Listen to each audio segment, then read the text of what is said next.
correntes. Tem esses movimentos, BL, Livros e tal. Livros é uma das correntes que... Já tem gente chegando aí? Uma economia de mercado aberto e tal. E isso converge com a opinião. Bem, estou em Recife, está o Luciano Bivar do meu lado, presidente do PSL. Nós fechamos um acordo aqui para a ocasião das eleições desse ano e já está chegando o pessoal da imprensa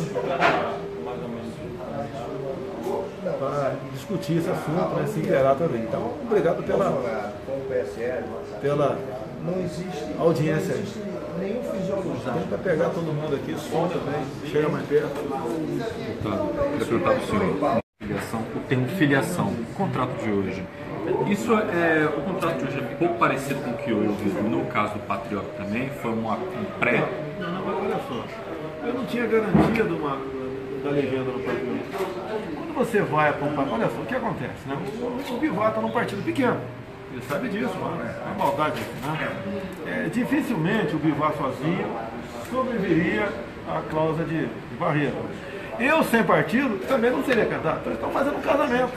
Igual você vai casar com a Dona Maria. Vocês ganham e perdem também. Se você queria tomar cerveja toda tarde e jogar futebol, talvez ela não queira mais. Você vai ter que, né? Então a gente ganha e perde. Tá? Então aqui, nós aqui estamos, vamos dizer, sabendo tudo que está acontecendo no partido, os segredos são abertos, se é que existe algum segredo, vão ser abertos, foram abertos, e vamos trabalhar junto. Até porque eu disse para o Bivar hoje, né? E ele concordou comigo, eu falei, Bivar, eu já passei dos 60, ele também, nós já estamos numa outra fase, okay? Nós já estamos, costumo dizer, estamos no lucro, sem querer ofender nenhum idoso, né? Mas depois que você passa dos 60, problemas começam a aparecer contigo. Vamos junto, deixar algo para o Brasil. De verdade, não da boca para fora.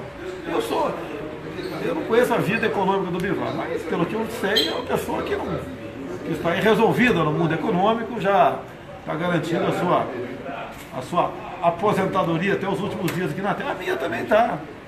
Então a gente não quer entrar numa aventura. Eu queria perguntar também, o senhor tem adotado agendas mais liberais, um discurso, né, mais liberalizante. O senhor entende, e isso tem visto algumas pessoas da mídia, enfim, estudiosos têm visto que o senhor suavizou o discurso. O senhor acha que isso foi importante para a campanha? Não é questão de suavizar o discurso. Você não pode saber tudo. Quando eu falei que não entendia de economia, os caras, em vez de louvar a minha humildade, foram pro cacete. A Dilma, que saiu daí, não sabia, era economista e botou o Brasil na situação. O Lula não sabia nada de economia. O próprio Fernando Henrique Cardoso é o que? Sociólogo. Ele nem era, porque quando ele era ministro da Fazenda do Itamar, ele era sociólogo também. Ele botou uma equipe que já tinha tentado, em outras oportunidades, outros planos não deram certo. E deu certo com ele naquele momento. Eu acho que é humildade acima de tudo. Nem questão de Forças Armadas eu sei tudo. Ou tu acha que eu entendo que eu sou marinha aeronáutica? Não entendo. Eu tenho que consultar essas pessoas para me ajudar a tomar decisões caso eu venha a ser o chefe supremo das Forças Armadas um dia. O que eu entendo de saúde, por exemplo? Eu conversando com as pessoas para saber o básico que a gente precisa. Como eu conversei com o deputado Mandetta do Mato Grosso do Sul. Em poucos minutos ele me deu uma noção, né, o que é uma gestão clínica. Até eu falei rapidamente em Manaus, e para minha surpresa, blogs de esquerda me criticaram. Quando eu falei que não adianta você falar, você está mentindo, você falar que vai aumentar recursos para a saúde. Nós estamos devendo concluir o ano devendo 190 bilhões, como é que você vai dizer que o ano que vem vai aumentar recursos da saúde? Só se você for zerar o da educação. Como é que você vai então otimizar o trabalho? É a tal da gestão clínica do deputado Mandetta, lá de Mato Grosso do Sul. Como é que você, o grande gado da saúde são as UTIs. Como é que você evita um prematuro ir para a UTI? Evita fazendo com que a mãe, né, tome medidas preventivas para a criança nasça de 9 meses e não de 7 ou 6,5. E fui criticado pelo Humberto Costa, que é médico. Você vê, os dentistas, vários dentistas do Brasil todo, alguns amigos meus, outros que nem conheciam, entraram em contato comigo e elogiaram eu ter falado no preventivo bucal, né? No tocante à saúde, não é apenas a questão de prematuro. A saúde é muito importante para um montão de coisas, até para infecções, curar infecções. Então o senhor já tem uma equipe pré-formada ou já pensada, Olha já só. tem nomes? Eu sou o único que está montando a equipe antes. Geralmente o pessoal monta a equipe depois, por quê? Na base da negociação. Eu estou abrindo o jogo, eu não quero fazer política junto com o Bivar, igual que foi feito até agora, que não deu certo. Acabamos de levar uma paulada dos Estados Unidos, 9 bilhões de reais. Outros encargos virão por aí. Você tem que botar a questão assim, no lugar, igual a economia. A questão da defesa, estou para anunciar um general da reserva que vai me ajudar nessa questão. Pretendo ter um também, para ser militar, não para ser civil, um bom nome para a educação, que realmente esteja comprometido com conhecimento e não com ideologia de gênero, escola com partido, liberação de tudo em escolas, é por aí. E já tem planejamento, no caso, ou um nome pré-pensado para o vice? Olha, a questão do vice tem que ser uma pessoa que agregue. Não me interessa a região, o gênero, não me interessa aí, tem que ser uma pessoa que agregue, que tenha boas ideias, te ajude a governar. Não tem que ser do Nordeste, do Sul, homem, mulher, do Centro-Oeste, do agronegócio, médico. Não interessa, tem que ser uma pessoa que agregue. Cor de pele, isso nada interessa, é uma pessoa que agregue. Por enquanto está aberto. Lógico, se a gente continuar crescendo, os partidos vão querer apresentar o vice. Agora, apresentar o vice, qual é a contrapartida deles? A contrapartida eu quero discutir na frente de vocês. E aqui, no caso, no Estado, como você vê se o senhor vai apoiar algum candidato aqui no Estado, ou vê alguma opção, alguma saída para a política local? Porque os senhores vêm sempre a Recife. Nós vamos ter uma executiva estadual aqui. Eu como vice executiva estadual, apesar de eu estudar os problemas de Pernambuco e de região, quem está aqui conhece muito melhor do que eu. Okay? Se tiver um nome que compense ser apoiado, né, esse nome ou que seja do nosso partido ou de outro, o executivo estadual aqui vai ter 90% das ações estão na mão dele. Logicamente, ele vai se coligar com o partido que tem a PT, PCdoB, PSOL, PCO. A gente não quer. Qualquer partido, se quiser o nosso apoio, não tem que estar ligado com esse tipo de gente. Com quem a gente não vai negociar, em hipótese alguma, são com esse partido, para nada. Na eleição passada, 2014, você conseguiu juntar uma série de partidos em torno de uma chapinha, né, que acabou elegendo um deputado federal. Pela primeira vez na história conseguiu suplantar os partidos maiores, né, conseguiu emplacar. Para essa eleição, pode acontecer de você tentar fazer uma articulação e dar um palanque a Bolsonaro em Pernambuco através de uma chapinha como candidato a governador, neste sentido? Não, com certeza, como o Bolsonaro falou, a gente não tem discriminação de coisa nenhuma. O importante é que a gente tenha um nome que seja aquilo, as propostas que nós temos. Se esses partidos todos que nós agrupamos no palanque passado, que se vier todos para nós, será muito bem-vindo. Desde que temos um candidato à presidência da República com uma linha já definida de economia de mercado, de segurança institucional, de garantir um Estado de Direito. Essa é a nossa linha. Então, qualquer que seja o candidato que alinhe-se a isso, será muito bem analisado. Você, quando foi candidato a presidente, você sempre defendeu o imposto único. Você defende que Bolsonaro tente apresentar esse projeto como candidato à presidência, ou você acha que não é o momento ainda de avaliar? Olha, o Bolsonaro está aqui presente. O que o Bolsonaro entende, nós pensamos, é a simplificação tributária. Como a gente não sabe.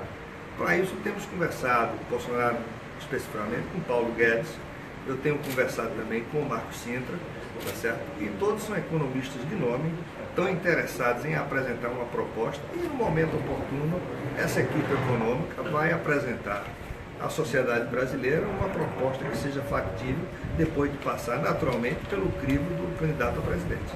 Eu cumprimentaria aqui, se me permite, nós não podemos falar de carga tributária mais. Eu acho que a já foi para o espaço há muito tempo. Você vê, por exemplo, a questão do homem do campo. Na Câmara depois foi da proposta. Os produtores rurais têm outro problema pela frente, a tal da Lei Candir, que tem um projeto no Senado bastante avançado. Para que, no caso hoje em dia, no tocante a esporte comum, seríssimo, invasão de terra. Imagine você aqui trabalhando, preocupado se o teu apartamento pode ser invadido pelo MTST. O homem do campo tem esse problema o tempo todo, na minha opinião. Nós temos que considerar essa invasão de terras produtivas por parte do MST como um ato de terroristas. Tá? Tem problemas também ambientais. A multagem, aqui agora no interior de Ceará, Maranhão, Piauí, Ceará, peguei vídeos de uma pessoa que me conhecia, mandou para mim, uma equipe muito grande do Ministério Público do Trabalho, junto com a Polícia Federal, um montão de gente lá, multando ali o pessoal que tira a cera da carnaúba. Tá? Multando por quê? Vê lá, tá faltando banheiro químico. Os caras têm uma rotatividade, andam muito, né? E tem que ir um banheiro químico, apesar dele ter estado afastado do local que estava colhendo as palhas, multa. Daí, questão de bota. Ele falou, tinha bota aqui, mas está multado porque o trabalhador não estava usando. O trabalhador não usa por causa do calor. A mesma coisa tocante a capacete. Ele falou o local da refeição. A mesa era feita de forma rudimentar, outra multa. Então, enquadrando esse pessoal, além da multa, o trabalho análogo à escravidão, que alguns consideram que análogo é escravidão. Além da multa, ele sofre uma ação para expropriação da sua propriedade rural. Você tem que rever isso aí, parte do presidente da República, essa decisão. Tem que mudar a Constituição, no caso, né? Mudar leis. Você pode ver, se você tem um barquinho aqui, como acontece muito lá na Baía de Angra, é uma área lá de proteção ambiental lá, estação ecológica. O barquinho passa com uma rede para ir pescar longe da área de preservação ambiental. Ele é multado por ato tendente. Você poderia jogar a rede dentro da... Tem que acabar. Nós não podemos, o Estado, ficar aterrorizando o homem do campo, o pescador artesanal, seja quem for. Certo? Estão multando agora por drone. O homem do campo por drone. Tá? E é uma multagem, pelo que eu estou vendo, voltado para a questão ideológica. O homem do campo, quando ele começar a produzir menos, que já vai acontecer isso aí, não tem problema de inflação e desabastecimento. E vem a Venezuela, que é uma sombra ainda, na cabeça minha, inclusive, aqui no Brasil.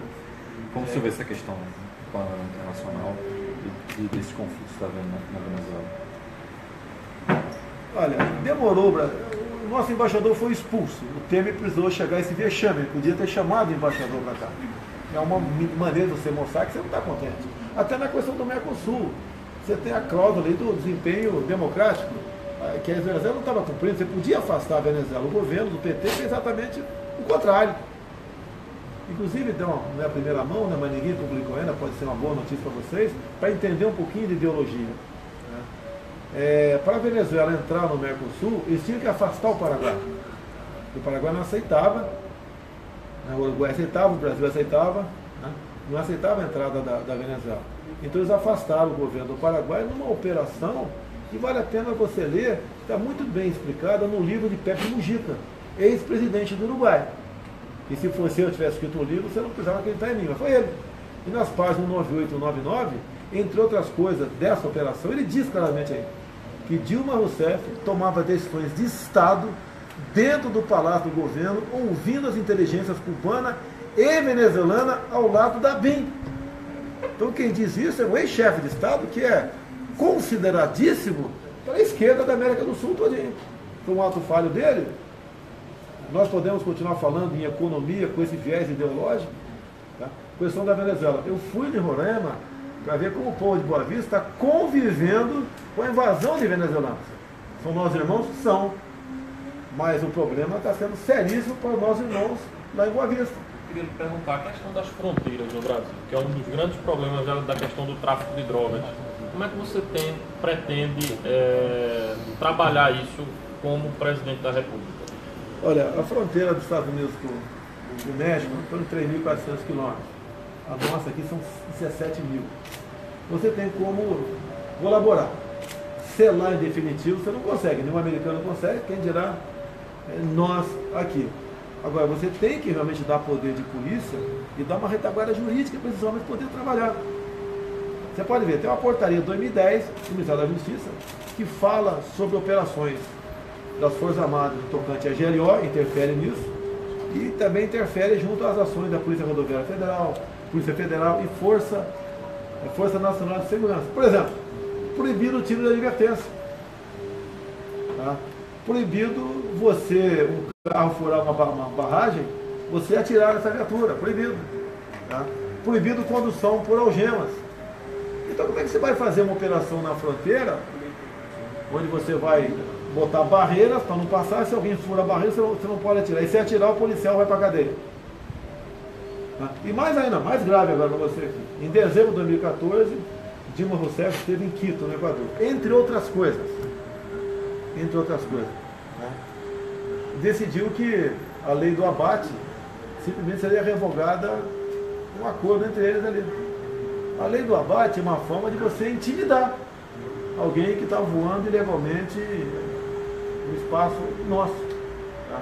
Entre outras coisas, vale a pena ficar sabendo, decidiram lá, a criação de uma unidade técnica eleitoral sul-americana. Descobriram que a chave do sucesso, a chave do poder, são as urnas eletrônicas. Por isso, em 2015, eu aprovei o voto impresso. E agora está uma briga que o senhor Gilmar Mendes não quer botar em prática, alegando que o preço da impressora custa R$4.000. Como é que você acha que vai ficar essa questão? O Supremo pode decidir sobre dano, no caso, pode ser aprovado ou não? Você acha que o Gilmar pode barrar completamente? Ele está alegando que não tem recurso. Ele teve desde 2015 para decidir isso daí. Okay? Tem um escritório de advocacia, nome Carvalhosa, que já notificou, entrou com uma ação no Supremo, no tocante a isso daí. Não sei qual vai ser a decisão do Supremo. Tá? Eu tenho uma proposta ali. O que o Gilmar garantiu é o equivalente a 5% das urnas terem o voto impresso. Se esses 5% das urnas forem pulverizadas pelo Brasil, por exemplo, cada colégio que tem as sessões, um tem o voto impresso. Daí não corre onde você vota. Tem lá 15 sessões eleitorais. Se uma tiver o voto impresso, eu posso fazer uma amostragem por ali. Dá para a gente saber se houve fraude ou não. Até se eles toparem fazer isso aí, bem que a gente quer o integral. Mas se toparem fazer isso aí, nós podemos ter realmente uma pequena possibilidade de dizer que as eleições não foram totalmente, eu não vou dizer fraudadas, né? Não auditadas.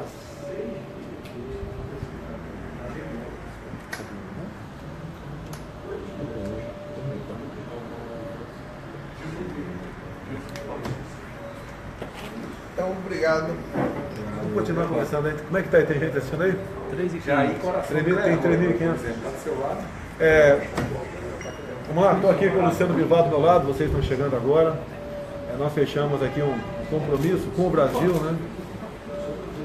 O interesse é nosso nesse programa de governo que nós temos. E o Bivar, que é o presidente do partido, juntamente com o nosso pessoal, que agora soma-se ao PSL, realmente lançarmos um candidato a presidente em 2018. E quem vai ser esse nome? Se aparecer o nome antes, estamos juntos, né, Bivar? Sem problema. Tá ok? Se não aparecer alguém com potencial de voto melhor que nós temos no momento, já que as pesquisas nos dão o segundo lugar, com toda certeza o Bivar vai bater o martelo aí por ocasião das convenções de agosto, né? Agosto. E o PSL, se Deus quiser, terá então um candidato a presidente da República com chance de chegar. Uma coisa rara, nós somos aí abaixo do Davi nessa briga com o Golias. Não temos fundo partidário, não temos tempo de televisão, mas temos o povo ao nosso lado. Temos o povo, é verdade. E temos uma coisa importante, já que ele falou a palavra verdade, nós temos a verdade ao nosso lado. Certa vez um colega da mídia perguntou para mim, né, como é que você vai conseguir se eleger com um cargo desse, majoritário, sem mentir, o que é comum? Eu falei, então não chegaremos. Nós não temos aqui uma obsessão. O Bivar tem uma proposta econômica, juntamente, que é casada com o Paulo Guedes, okay? Ele tem um imposto único, né? Logicamente seria o ideal no meu entender, mas sabemos da dificuldade, mas no mínimo a simplificação de impostos. E um compromisso também, Bivar, de não aumentar mais a carga tributária. Não dá mais, até porque nós estamos vendo empresa, Bivar, você deve estar vendo aqui, tem um colega empresário aqui, não vou citar o nome dele, do Rio Grande do Norte, que levou as suas empresas para o Paraguai. Exatamente. Okay? Lá não tem tantos problemas trabalhistas, a energia está barata, porque o PT construiu 80% do recurso nosso, uma linha de transmissão de Itaipu a Assunção, no Paraguai, aquele grande projeto de a grande pátria bolivariana, o presidente do Paraguai na época era o Lugo, né? Agora está o Orcades lá, mudou completamente o Paraguai. O Paraguai deu um salto, como a Argentina também está melhorando. E como os Estados Unidos também está melhorando e muito, em especial na questão da economia. Que pese os fake news por aí, tá? Que mais está dando certo. E a gente pretende aqui fazer que esse pessoal venha para cá. Agora, para vir para cá, meu irmão, a gente precisa de um plano, de um programa, para que realmente o Brasil não seja tão violento como era no momento. Exato. E no momento oportuno, isso vamos apresentar o plano em toda a sua extensão. E eu tenho certeza que nossa chance de oferecer uma oportunidade melhor à sociedade brasileira, essa vai acontecer de forma inconteste. O Brasil tem tudo para ser uma grande nação. Eu tenho repetido muito, batido muito numa tecla, né? Você vê, Israel é menor que o menor estado brasileiro, que é Sergipe. Olha o que Israel tem. Eles não têm nada, só tem areia. Olha o que eles são. O índice pluviométrico de Israel, desculpa, Jair, é 100 milímetros por ano. E a gente aqui, 100 milímetros, às vezes é no final de semana que chove. E os caras têm toda aquela sua produção agrícola. Quer dizer, é uma coisa... Olha o IDH deles. A questão do pacto federativo, que hoje é um problema também muito próximo da questão da reforma tributária. Você acha que, como presidente da República, você acha que a União ela pode aplicar de uma concentração de receitas e trazer algo para os municípios e estados, até porque as pessoas moram na cidade e não tanto no país? A proposta do Paulo Guedes é menos Brasília e mais Brasil. A gente até costuma brincar, né, fazer uma brincadeira. Olha, vamos para a praia sábado e domingo, deixa os governadores e prefeitos sentar a cabeça. Vamos passar o recurso para quem realmente tem que administrar os seus problemas. Nossa, você pode ver. Para que Ministério da Cidade? É uma maneira de você ganhar voto. Se você pode, por exemplo, aqui em Recife, em vez de você ter um programa, vamos fazer 200 casas populares, você dá o dinheiro para o prefeito fazer isso aí, ele que se vira. Se quando você passa pela Caixa Econômica Federal e ela tem que ter um programa, já lhe fica, se não me engano, 4% desse recurso já fica lá. Você já vai ganhar 4% só vir para cá. E 4%, 200 casas, você faz mais 8 casas. De 200 casas, fazer 208, por exemplo. Então, essa ideia existe sim, em vários segmentos, além de você ter menos um Ministério de casa. Essas estatais que foram criadas ao longo do governo do PT, como é que você já tem algum estudo Já. que pode... Essa aí já foi estudada, né? Por alto, assim, dizer, porque é bom você ter encomendar um estudo do BNDES, para você ter né? Tem estatal ali que você não tem que privatizar. Você tem que extinguir, nem você vai querer de graça. Certo? Então essas 50 criadas pelo PT, o que eu acredito, em grande parte, cabide de emprego. É porque o governo tem que ter uma televisão. Não tem cabimento, não tem nem tráfego, ninguém assiste. Ninguém assiste a TV do governo. Desfaz isso daí. Quanto a essas reformas que o Temer está fazendo e está tendo andamento e está gerando um certo resultado na economia, como presidente ou como possível presidente, o senhor iria continuar esse programa ou iria fazer novas reformas ou não iria extinguir, iria voltar a alguma coisa? Como é que o senhor está lidando com isso? Você não pode mais falar em sacrifício. Não dá mais falar em sacrifício para o brasileiro. Eu votei favorável à reforma trabalhista. Porque ser patrão no Brasil não é fácil. O pessoal reclama. Né? É meus direitos. O que o empresariado tem dito para mim, viu? Vê se você concorda comigo. Vê se você também diz, como empresário. O trabalhador vai ter que decidir menos direito em emprego ou todos os direitos em desemprego. O salário é pouco para quem recebe e muito para quem paga. É essa equação que está no colo do Paulo Guedes, porque ele é economista. É a mesma coisa uma operação. Você quebrou o braço, eu levei você para o hospital, aqui doutor, está aqui a fratura aqui, que eu vou operar ele. Pô. É isso que eu botei na mesa, né? Falei, Paulo Guedes, tem como diminuir a nossa dívida interna sem aumentar imposto? Né? Manter a taxa Selic baixa, sem canetaço, manter o tripé, né? Manter o dólar a um preço que seja bom para quem exporta e não seja ruim para quem importa. Entre outras coisas, eu tive outro dia reunido por 4 horas com alguns geólogos. O que acontece? Eu não sou geólogo também, né? Eu espero que não me critique por falar que eu não entendo de geologia. apesar de eu já ter garimpado muito quando eu era garoto. Meu pai garimpou muito tempo. Atenção, garimpeiro do Brasil, vocês vão ser gente conosco lá em Brasília, tá? Não vão ser tratados como bandido, não, como tem sido há muito tempo. O que nós temos aqui, né? Dá para agregar valor, não apenas você pegar in natura e mandar embora. Como agregar valor se nós não temos dinheiro para, talvez até para pesquisa, ou então para uma siderurgia? O que temos que fazer? Daí eu tive Israel, tive Estados Unidos, uma corrida rápida, mas conversando com quem interessa para ser nossos grandes parceiros. Está previsto uma viagem, não sei se vou, né? Para final de fevereiro, para o Japão e Coreia do Sul. A intenção é essa, esse tipo de parceria que interessa para nós. Sim. E fazer negócio praticamente com o mundo todo. Se afastar um pouco do Mercosul. Lógico, tem seu valor o Mercosul, mas não podemos ficar amarrados, pedir bênção ao Mercosul para fazer um acordo com outro país qualquer. Olha, a Inglaterra saiu fora da União Europeia, decidiram. O próprio Trump, quando assumiu o acordo Transpacífico, que eram 12 países aqui na América do Sul, tinha o Chile e o Peru. Né? De potência tinha a terceira economia do mundo, que era o Japão. Ele resolveu sair fora. Uma coisa muito importante, eu peço muito cuidado a você, a questão do acordo sobre o clima que o Trump saiu fora. Tive notícia essa semana, há 3 anos já falo nisso, que o senhor Zequinha Sarney vendeu um grande espaço, vendeu não, né? Passou a administração de uma grande área da Amazônia para ONGs internacionais, isso é verdade. E a imprensa, um outro jornal falou em AAA, nem falou o que é AAA. AAA é Andes, Amazônias, Atlântico. Um grande corredor ecológico de 136 milhões de hectares, né, que nesse último acordo de Paris já foi bastante discutido, tratado em portas fechadas. Okay? E então essa grande área seria de importância para a sobrevivência da humanidade. E começaram dando o primeiro passo agora. E infelizmente, estão passando a administração dessa grande área, que pega aí na calha dos Solimões do Amazonas, e passando a administração de fora do Brasil. Uma administração compartilhada. Isso é péssimo para nós. Nós vamos isolar o norte do Amazonas e o Roraima todinho. Vamos perder a área, vamos perder, por manobra, a área mais rica do mundo. Essa é uma preocupação que temos que ter.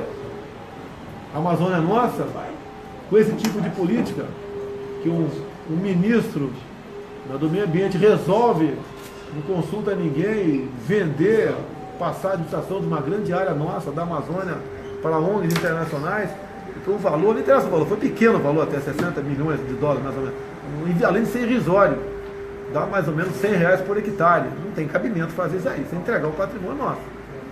Ninguém está querendo aqui dizendo que vamos ser nacionalistas ao extremo, mas nenhum país do mundo faz isso, nenhum país faz. Por que estamos fazendo isso aí?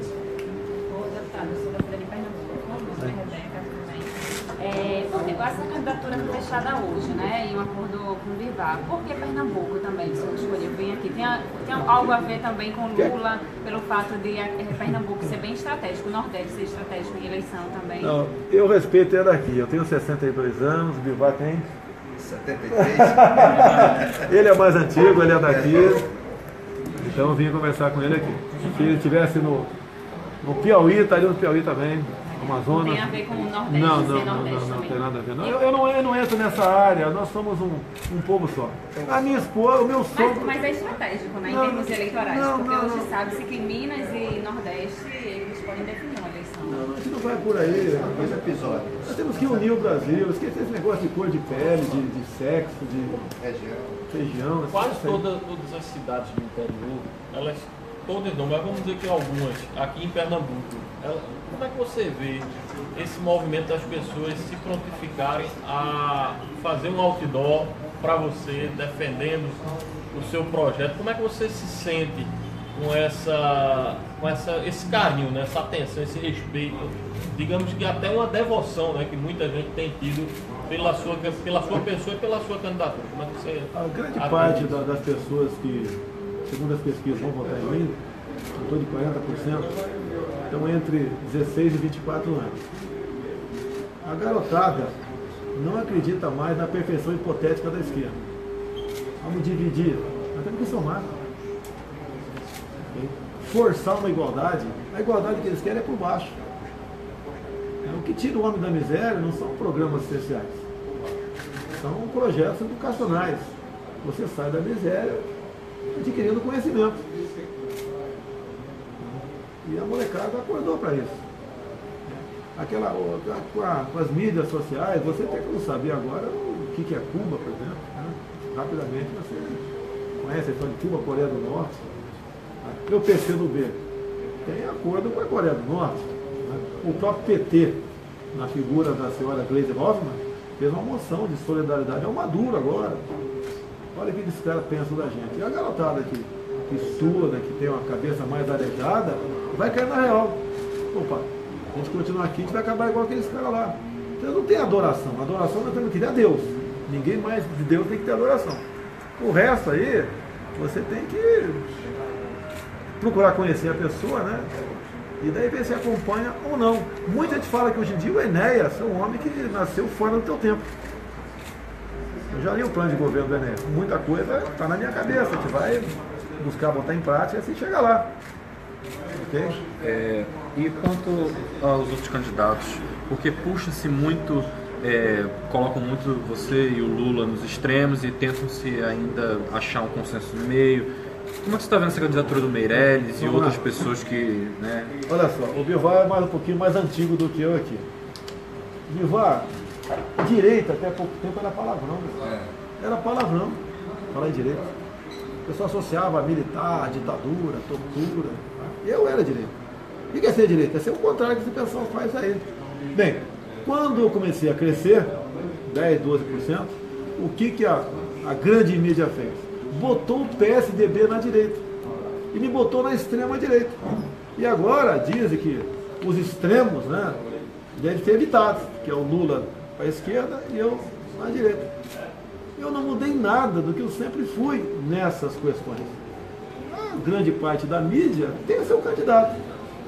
Você vê os partidos aqui, os grandes partidos, ali a Folha de São Paulo, então, para isso ela é suspeita. Para isso, dizendo que PMDB, estão buscando o PSDB também, PR, PP, eles querem fazer um grande ajuntamento de partidos do centro, que ali que está a virtude. Eu costumo dizer, eles estão se unindo para levar um tiro só. Ok? Quem diz que está comigo, dificilmente muda. Porque ele sabe da minha posição, ele sabe do meu patriotismo, ok? Sabe dos valores que a gente defende, okay? Sabe que tem o coração verde e amarelo. Eu tenho para apresentar no meu currículo 17 anos de vida militar. Eu sei o que é comandar e ser comandado. Temos que ter aqui disciplina na sociedade. É muito comum, eu costumo dizer, Bivar, para qualquer um ser ministro da defesa é muito fácil. Porque os militares cumprem. Você Bivar,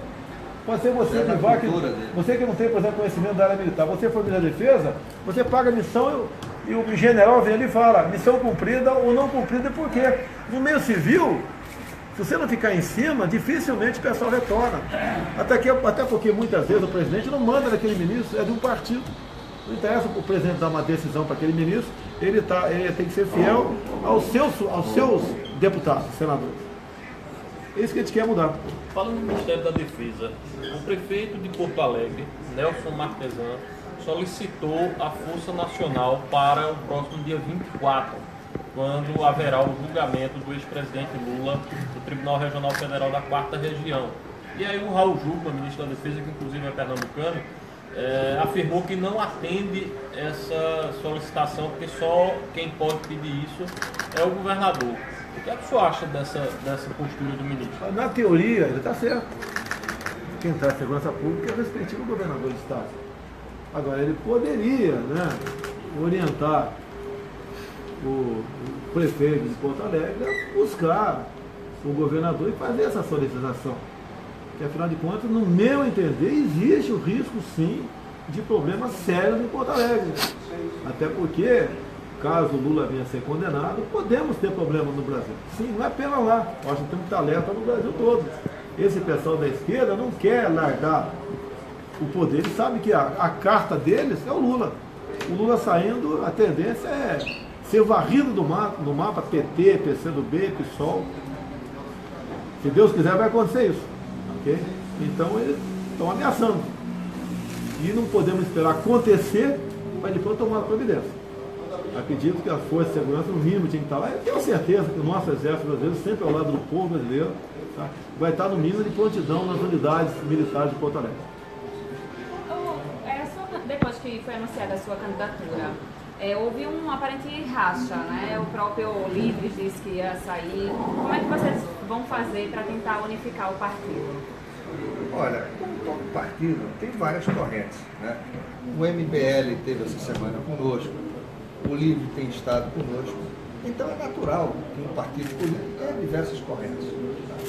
Então, o que acontece hoje com esse movimento livre que estava dentro do partido, eles continuam independentes.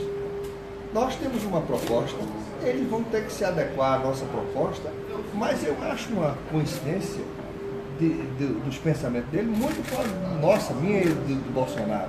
Então não tem por que haver essa distinção.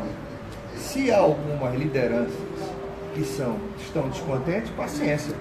O nosso projeto é definido e, sem sombra de dúvida, não temos mais que voltar a nenhum outro desvio de rota dentro daquilo que nós estamos propondo. Uma dessas pessoas é o seu filho, né? Não. Olha, são rapazes e meu filho está muito voltado a nós porque são pessoas inteligentes, são pessoas tratáveis. A pior coisa do mundo é você tratar com bêbado ou com louco. Quando você trata com pessoas inteligentes, as verdades elas são inequívocas. Tem que prevalecer o bom senso. Se não prevalecer o bom senso, é melhor que você não conviva com as pessoas. Né? Então, isso é absolutamente natural. Hoje eu estou recebendo notícias do Eder, que é o nosso vice-presidente nacional, dizendo que vários rapazes já desse livro já disseram, olha, nós queremos integrar nesse movimento. O próprio Sérgio, meu filho, quer integrar no movimento, quer que a gente prestigie algumas lideranças dessas que estão comprometidas com aquilo que nós propomos, um Estado de Direito perfeito, a segurança jurídica. Isso aqui a gente vai atrás. E eu tenho certeza que dentro de um pouco espaço de tempo, não só Livres, como o MBL, como qualquer outro movimento, vai juntar-se a nós. Porque, como o Bolsonaro falou, nós estamos com a verdade. E isso é o maior de todos. Então, a honestidade de propósito é o que a juventude quer. Então, eu não tenho por que ter dúvida com essa ou aquela dissidência. Como é que fica em Pernambuco? Vai ter algum palanque no estado para fortalecer a candidatura de Bolsonaro? Como é que fica essa aliança com a oposição, o Paulo Câmara? Como é que está? Olha, eu tenho um grande apreço por Paulo Câmara. Certo? Hoje até tentei falar com ele. Ele estava no interior, mas falei com o vice-governador. Ele até ficou satisfeito. Pediu para essa semana que vem, segunda ou terça-feira, termos uma conversa juntos, eu, ele e o Paulo Câmara. E eu demonstrar a ele, com toda a realidade, que nós temos um candidato a presidente, o PSL, né? Estamos definidos com essa candidatura, estamos todos convincentes, estamos todos unânimes, estamos todos satisfeitos. E eu acho que Paulo Câmara, se Deus quiser e se o PSB aqui não tiver nenhum candidato a presidente, quem sabe pode juntar-se a nós. Vocês esperam então uma aliança, né, de Paulo Câmara aqui? Talvez isso não poderia criar. Talvez. Mas isso talvez não poderia criar um conflito de interesses em questão ideológica. Isso, olha, nós sabemos o que nós queremos. Eu não sei. O PSB anunciou Então, que vai apoiar o candidato sem querer falar de pelo esquerda, Bivar. né? Eles, se quiserem nos procurar, estão à disposição. Vamos conversar. Mas aí o PSB anunciou, inclusive, que vai marchar com um candidato de esquerda, né? Aí como é que fica a situação aqui? Paciência. Então, no caso, pode acontecer de haver um afastamento, caso aconteça o PSL se afastar do PSL. Seria um afastamento natural dentro da O ideologia. PSL hoje não integra o governo Paulo Câmara, né? Não tem nenhum cargo no governo Paulo Câmara. Não temos nenhum cargo. Mas apoia o governo ou da oposição? Não, eu tenho uma simpatia muito grande por Paulo Câmara, tá certo? Não, atualmente o partido faz parte da oposição ou é governo? Ou é base dele? Não faz parte da oposição. Faz parte do governo, É base. tá certo? Faz parte do governo no apoio de simpatia, de fidalguia. Mas tem um deputado estadual que é base do governo, que é o Beto Acioli, né? E tem a outra deputada do PSL que é oposição, é isso, o Pimentel, né? Que é oposição, Então você tem aí O nosso partido é muito independente dentro do governo.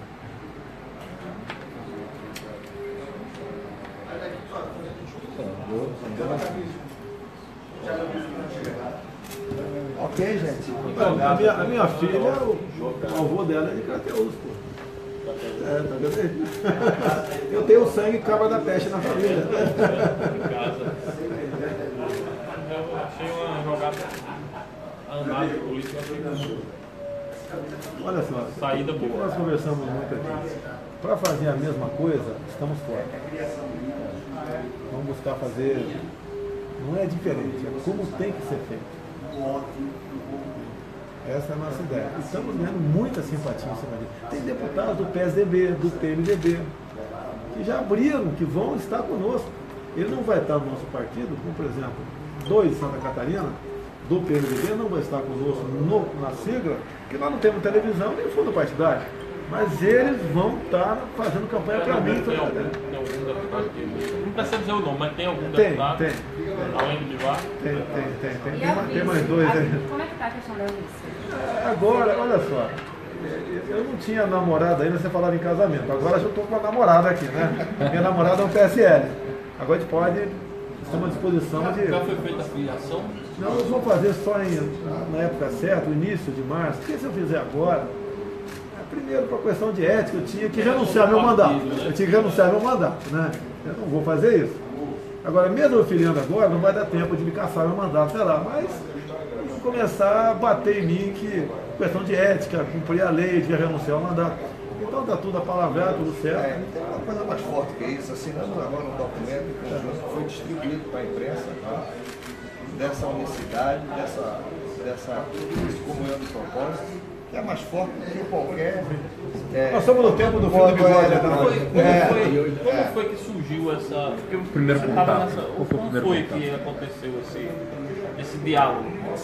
Olha, eu em 98, eu já era deputado federal. O Bolsonaro também era. Desde 91 só. Aí eu sou mais antigo. Já conhecíamos, né, de cumprimentar, gozar a intimidade dele, mas a gente sempre teve simpatia com as posições, tá certo? Eu de forma mais discreta, que era um partido menor, possuía, e Bolsonaro sempre foi muito mais aguerrido. E agora, diante desse quadro agora, com os projetos que a gente tem, e diante da repercussão que tem hoje, tudo que está um candidato líder das pesquisas, nossas ideias vão florescer como no passado não acontecia. Então esse é o grande ganho do PSL. Tudo que eu falava no passado, o blog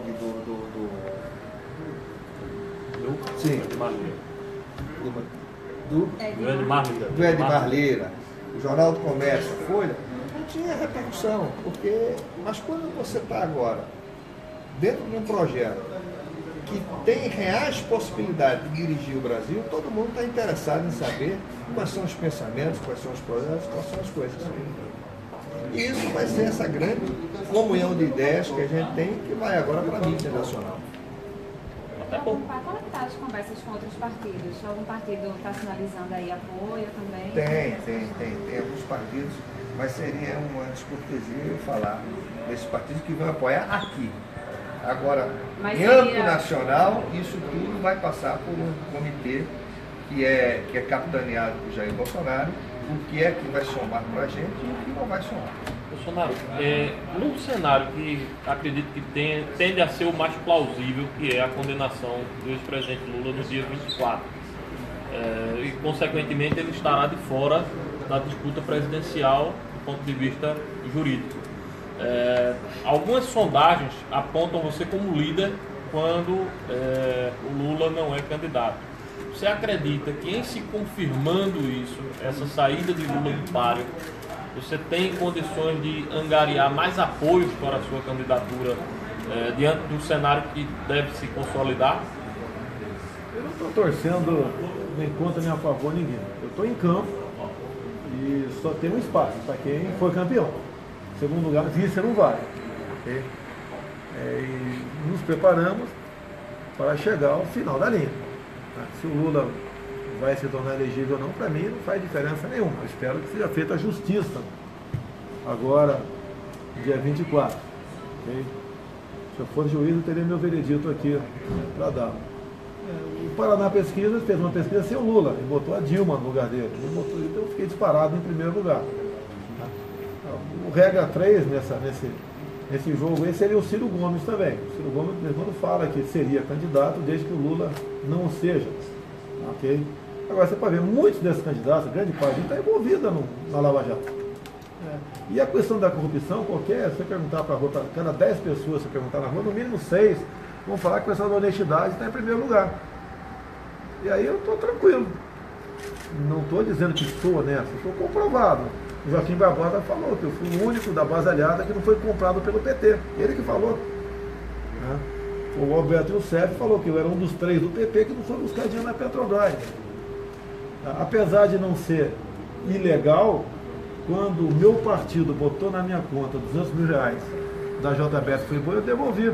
Apesar de não ser ilegal, eu devolvi.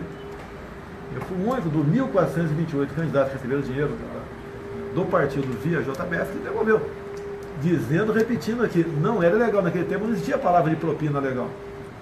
Eu fui citado até com o Fernandinho Beiramar como deputado que não tem rabo preso numa audiência pública na Câmara em 2002. Então tem esses fatos que acontecem conosco.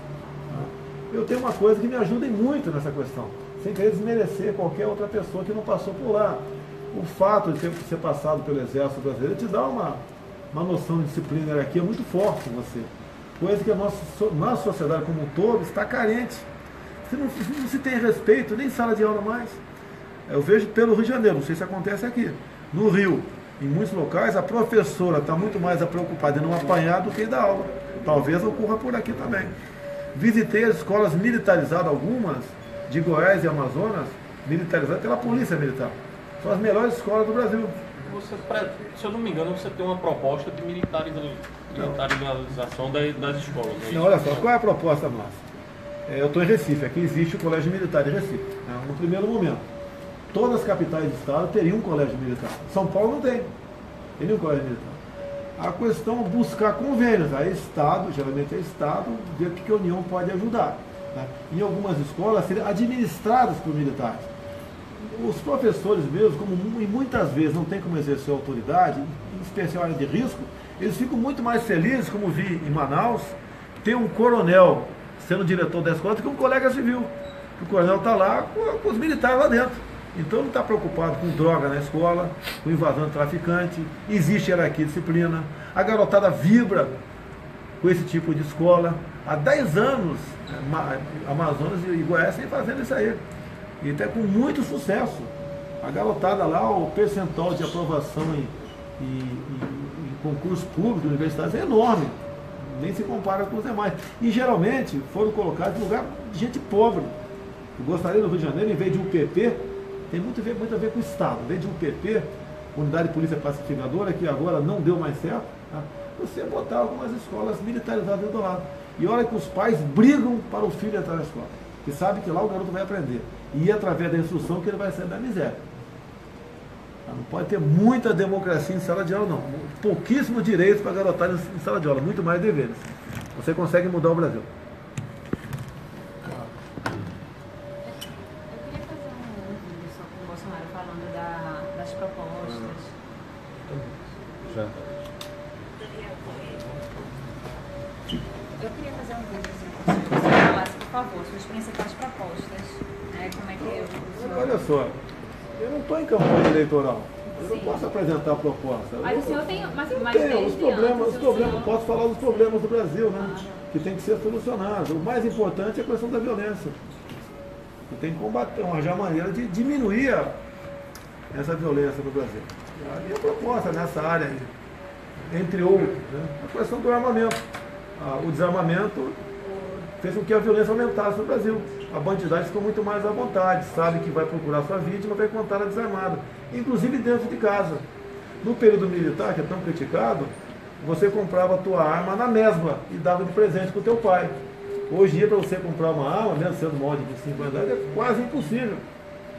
Nós temos que mudar isso aí. É a política de desencarceramento. O pessoal está com pena com os presídios cheios. Eu estou com pena quando o cemitério está cheio de inocentes. Lógico que eu não quero ninguém mais sofrer na cadeia, mas a minha preocupação não é essa. Está lá quem quer. Lá é o local mais democrático do mundo. O cara faz muita força para estar lá dentro. E como o pessoal já aprendeu, né? É só não fazer besteira que não vai falar. A questão do livre comércio, o Estado não pode interferir tanto assim na atividade econômica. Reforma da Previdência. Essa que está aí, eu não sou favorável a ela. Essa que está aí. Eu votei favorável à reforma trabalhista. Essa que está aí, não. Quando você bota uma idade, 65 anos, você vai ver expectativa de vida aqui no Nordeste. 70 anos. No Piauí, 69. Quando você bota 65, você não vai querer que o cara se aposente. Então, uma proposta inicial, né, já em parte, um pouco discutido com o Paulo Guedes, é uma nova previdência para quem entra no mercado de trabalho agora, semelhante à chilena. Tá? Os que estão aí, você tem que dar uma mexida nela, em especial na questão da pública. Tá? Tem que dar uma mexida. Uma sugestão que eu faço de imediato são as incorporações. Onde é que aparece o Marajá no serviço público? Incorporações. Eu vou falar da Câmara Municipal do Rio de Janeiro. Você está lá ganhando 10 mil por mês. Aí você tem um cara com comissão de 12 mil. 8 anos depois você passa para 22, você incorpora. Mais 8 anos, você passa para 34 mil. Acaba com as incorporações. E o prefeito Eduardo Paes, em dezembro, último dezembro, antes de deixar a prefeitura, ele estendeu as incorporações para o pessoal do executivo também. Isso acontece quase que no Brasil todo. Você dá uma segurada na fábrica de Marajás, sem tirar direito de ninguém. E aumenta um ano no tempo de cada um. E deixa o futuro presidente, ver se é o caso, lutar para aumentar mais um ano apenas. Você começa paulatinamente. Remendo novo em calça velha não dá certo. O deputado, e a reforma da máquina pública? O Brasil hoje é a maior fábrica de desigualdade social devido ao tamanho do Estado brasileiro. O Estado tem que se preocupar com a questão de segurança, saúde e educação. O resto ali vai para a iniciativa privada. Lógico que as privatizações tem que ter um modelo. Você quer privatizar a Petrobras? Qual é o modelo? A Embraer, quando foi privatizada, a tal da Golden Share, tá? Agora você vê numa negociação da Boeing com a Embraer. Até a Embraer, ela já está privatizada, ela é lucrativa e tem, em grande parte, tecnologia própria. Eu acho que você tem que se aproximar, se a Boeing quer fazer uma parceria, você tem que estudar e, se for o caso, fechar a parceria. Para a gente não perder. Até que, por outro lado, a Bombardier já se aliou a outra empresa e o grande mercado é da aviação média, né? Você tem que buscar, não temos que fugir da Boeing, né? Do capital americano, tem que fugir disso aí. Ver qual é o modelo adotado e vamos em frente. O Brasil, um dos modelos, falou de avião, eu sou piloto, o Brasil é um país continental. O senhor tem alguma proposta para incrementar a aviação civil, principalmente nas cidades médias e pequenas, para que elas sejam alcançadas por voos regionais, que a maioria foram extintos, são inviáveis economicamente? O senhor teria alguma proposta para viabilizar? Se a iniciativa privada quiser fazer uma linha, por exemplo, aí, venda dois municípios aí, Pelotas, Manacapuru, Amazonas, sem problema nenhum. Isso é privado, não tem nada a ver com o Estado. O Estado tem que facilitar quem quer investir nessa área. Você não pode ter uma guerra de ICMS. Eu acho que o ICMS mais caro do combustível passa pelo Estado, não é pela gente, é pelo Estado, é São Paulo. Muitas vezes a empresa está com o tanque além do normal para aquela área porque compensa, tendo em vista não abastecer lá, porque o ICMS é muito alto. Tem que buscar maneira de acabar com essa guerra fiscal. Eu acho que todos ganham se a economia começar a rodar. A questão uma coisa que travou ao longo dos últimos anos foi a questão da infraestrutura ferroviária. A gente teve aí um descolamento disso aí. Você, como presidente da República, então, se viesse a ser presidente da República, você acha que o Brasil deveria reinvestir na questão da ferrovia para dar uma retomada, ou você acha que não tem? Só a questão de ferrovia, navegação de cabotagem, né, interna. O Brasil não tem dinheiro para investir nessa área, não tem dinheiro. Se você puder fazer uma parceria público-privada, ou iniciativa privada, você dá uma concessão por 60, 80, 100 anos, tem que ser nessa faixa, tudo bem. Você vê uma coisa simples aqui? Turismo no Brasil. Você vai na Baía de Angra, por exemplo.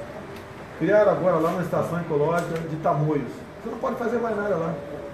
Aquela área, que é um paraíso, se fosse administrado por portugueses, por espanhóis, por franceses, estariam faturando bilhões de dólares por ano. E hoje você perde. Tem até um município lá, que grande parte da população tem 2 seguros-defesa. Né? Seguro-defesa federal e o municipal que inventaram também.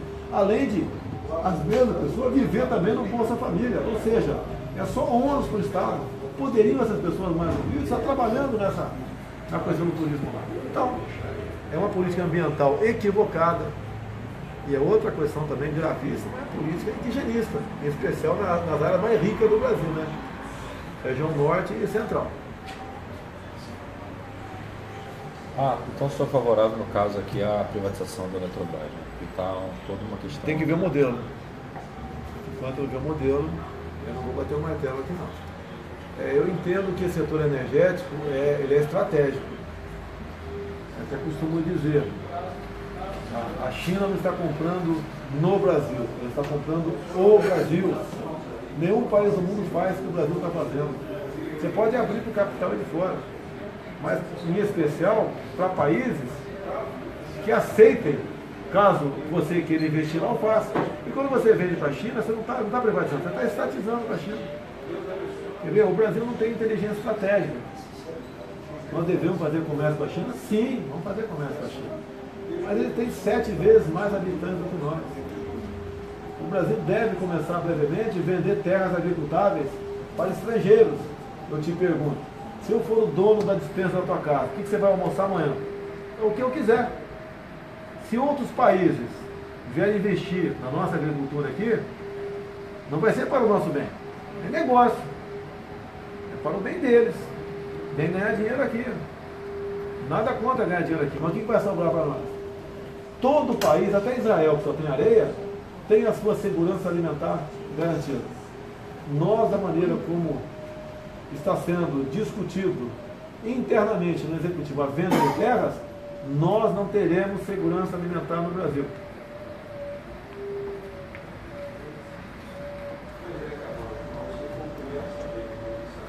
Muito obrigado. Estou fazendo mais uma pergunta. O senhor falou na China. Como a gente vai conseguir competir a nível de produtos com a China, que a China não tem legislação trabalhista, não tem a carga tributária que o Brasil tem, e hoje 90% de tudo que é vendido no nosso comércio aqui, se você for, vem da China ou do Vietnã. Como você vai criar essa competência?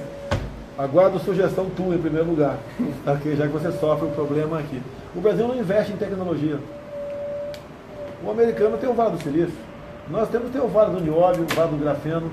Uma menina agora, recém-formada pelo IME, tá, tirou da prancheta uma tela de grafeno. Para que serve a tela de grafeno? Dessanalizar a água do mar. Ou água de poça artesante, de salobra. Nós temos material humano aqui. Nós temos aqui, o grafeno temos em abundância aqui, que vem do grafite de alta qualidade, que temos em vários estados do Brasil. Em especial no Vale do Ribeira, que é a região mais pobre do estado de São Paulo. A questão do nióbio também, terras raras. Nós temos que buscar agregar valor naquilo que nós temos, e não continuar exportando in natura. Eu costumo dizer, né, a grosso modo, não podemos continuar mandando para fora do Brasil um navio de minério de ferro, receber de volta uma canoa de aço, ou meia dúzia de laptops. Se eu estiver errado, por favor, nós por acaso fabricamos máquina de fazer 4 operações no Brasil? Eu acho que não. Eu acho que não. Isso é uma vergonha. Uma vergonha. Um vexame. Eu tive na Universidade Mackenzie em São Paulo, começo do ano passado. Fui ver lá o único local no Brasil que se pesquisa o grafeno. Eles tinham pedido para o ministro da Ciência e Tecnologia, há poucos meses, bolsa de estudo com 20 cientistas brasileiros. Não conseguiram. E lá eu fui visitar o alojamento dos cientistas. Tem uns 60. Uns 40 são estrangeiros. E o grafeno, além dessa tela para filtrar e tirar o sal d'água do mar, eles estão na iminência de descobrir aqui, de botar no mercado uma super bateria. O que é a super bateria? Vai ser usada para a indústria automobilística de veículos movidos a energia elétrica. A característica dela, ela é recarregável em poucos segundos. Como lançaram agora no mercado uma bateria de telefone celular, de grafeno, que você recarrega o telefone em 12 minutos. Eles até foram meio malandros. Eles poderiam botar de 1 minuto, mas botaram de 12, para todo mundo comprar, depois compram de 1 minuto ou de 30 segundos. Isso chama-se tecnologia. Nós temos material humano. Essa menina foi formada pelo IME. Quando eu estive em Israel, eu fui na indústria aeroespacial deles. Aí tinha um cara igual você lá, brasileiro, né? Conversando, tudo bem. Perguntei se tinha gente formada pelo IME ou pelo ITA. Por que eu falei IME e ITA? Porque eu sou militar, a princípio conheceria. Falou, aqui tem do IME, tem do ITA, tem da Unicamp, tem da Mackenzie, tem da USP. Ou seja, nossos cérebros vão embora. Qual o ganho deles aproximado lá? Em torno de 25 mil reais líquido por mês. Mais ou menos esse salário deles. Mas os caras têm saúde, qualidade, tem educação, tem tudo. Tem tudo. Tá? Então lá eles têm o prazer de estar num local onde ele bota em prática, né, o teu conhecimento. É um jogador de futebol sem bola no Brasil. É um jornalista sem caneta. É o que acontece no Brasil. Temos muita gente aqui, muito cérebro, que tinha que ficar no Brasil. Nós temos que ter nosso Vale do Silício no Brasil. Onde seria? Tem que ser, com todo respeito ao Nordeste, tem que ser no eixo Rio-São Paulo, perto do grande centro. Consumidor e produtor. Quem sabe subsidiário para cá. Vamos querer fazer média. Aqui em Recife a gente tem o Porto Digital, né? Que Tá. É uma referência. Aí isso tudo bem, você tem que estimular isso daí, tirar impostos. Não pode o governo, de vez em quando se fala muito com o PT, né, em controle social da mídia. Olha o que a Alemanha acabou de fazer, o crime que a Alemanha, olha a Alemanha, dada essa ideologia de esquerda que começou a entrar lá também. Criaram aqui uma lei do crime de ódio. Tem 2 deputadas lá porque tem discutido muito, uma deputada e um deputado, muito contra a entrada de refugiados, né? Está para ser enquadrado 2 parlamentares em crime de ódio, perdeu o mandato em prisão. Lá não tem nós temos, eu sou o único que não tem, né? A imunidade parlamentar, só eu que não tenho. No artigo 53. Nós somos invioláveis por quaisquer palavras no período de voz. Na Alemanha não tem isso. Aqui nós temos. Quando eu falo, eu tenho um problema.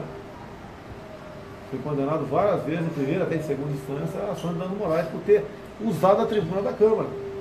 Eu espero que o Supremo, logicamente, sepulte esse processo. Os amigos da imprensa estão satisfeitos?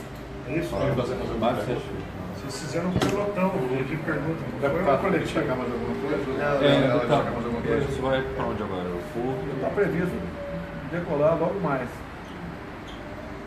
Eu sempre mantenho um pouco de sigilo aí, porque eu me preocupo com a minha integridade.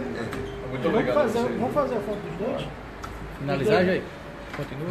Não, continue aí. Então, como é que tá aí? 3 mil. 3 mil heróis aí. Acaba daqui a pouquinho aqui.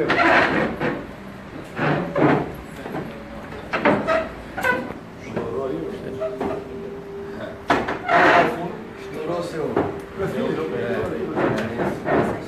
Tá comprando aqui de avião para Francisco.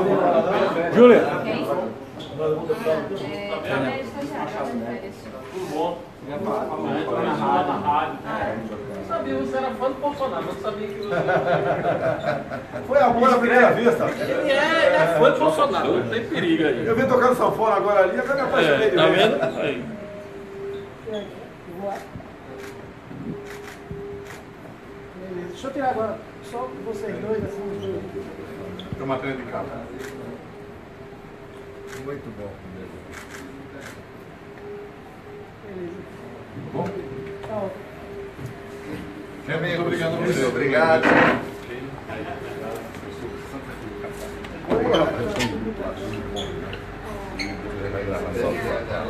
Vou encerrar aqui, agradecer a presença de vocês. Estamos fazendo política. Nós sabemos, vocês também sabem dos problemas que tem no Brasil. Muita gente não acredita que dá para resolver, mas tem que tentar resolver. Tentar fazer algo diferente do que está aí, não dá para continuar como está. Estou com gente do meu lado aqui, vários amigos. Aqui está o Gilson aqui de Pernambuco. Temos aqui o Júlio Lemos da Paraíba. Francisquinho, bota a cara aqui, está o deputado Francisquinho do Paraná também. Bom, gente, um abraço. Missão cumprida aí. Logicamente, tem muita gente interessada nesse projeto nosso. Agora sim está tudo certo. Lamento, não deu certo com o Patriota. Acabou, é como um relacionamento que não deu certo, né? Boa sorte ao Atilson Barroso. Lamento não poder termos continuado no programa, porque gostaria de ter continuado, mas não deu certo. Boa sorte a você. Se puder colaborar contigo, talvez tenha coligação no futuro, estamos à disposição. Okay? Sei que você vai ter problema com a cláusula de barreira, mas quem sabe que possa te ajudar nessa questão. Não tem mágoa, não tem rancor, e nós temos que buscar a melhor maneira de apresentar soluções para o nosso Brasil. Okay? Agora sim, a gente vai fazer uma campanha de filiação ao PSL, número 17, né? Pretendemos aí ter chapa cheia para deputado federal, para estadual, pelo menos uma vaga do Senado em cada estado. A gente precisa disso, tem uma grande bancada, caso chegue lá, para poder realmente governar. Um partido muito pequeno, que tem tudo para ser um grande partido. A gente confia no eleitor brasileiro, um cidadão de bem, conservador, patriota, que tem a Deus no coração, que se comungue das ideias nossas. Né? Todo mundo sabe que eu sou capitão do Exército. Tem muitos colegas meus das Forças Armadas que estão nesse projeto, das Forças Auxiliares, da Polícia Federal. Tem civis aí, em todos os níveis, né? Economistas, médicos, dentistas agora. A nova proposta nossa aqui é acolhida aí pelo deputado Mandetta, lá do Mato Grosso do Sul, uma proposta de preventivo aí, bucal, para que se diminua o número de neonatal no Brasil, que se economiza então em UTIs. As propostas do Mandetta foram muito bem-vindas. Okay? Vamos começar agora, então, a formar aqui, logicamente, conversar com executivas estaduais que tem. O atual PSL vai continuar com esse nome PSL mesmo. Vamos compor. O objetivo vai fazer, juntar gente que diz para disputar eleições com chance de ganhar, e mais do que isso, né, que tenha um comprometimento com as propostas que vocês sabem quais são, né?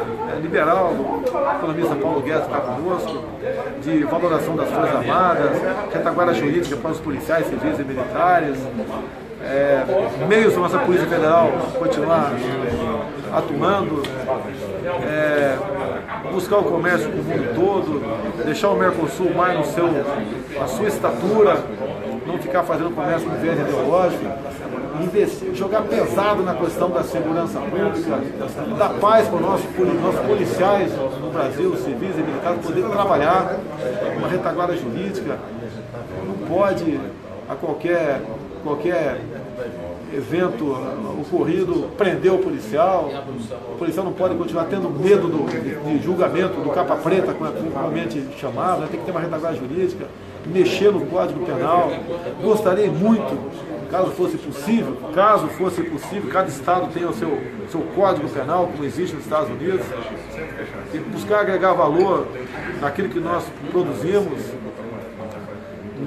Não tem como, impossível, não vamos mais falar em aumentar a carga tributária, ninguém aguenta mais. Tem muito empresário indo para o Paraguai, lá a carga tributária é infinitamente menor do que a nossa, é um estado, é um país que está crescendo 6%. Eu sei que é diferente a economia, no tocante a nós, né? Nós somos uma potência perto deles, mas lá estão tendo progresso, tendo que buscar esse percentual. É difícil, sim, porque tem que investir em energia, que não tem no Brasil. Bem, é uma série de coisas que a gente começa agora, tá? Essa luta, né? Mesmo durante o recesso, rodando o Brasil, como eu estou em Recife aqui agora, para dar esperança para todos nós, ok? Eu já estou com 62 anos, já estou no lucro, já estou, graças a Deus, por ter vivido tanto tempo, e pretendo deixar um legado para todo mundo do coração, não da boca para fora.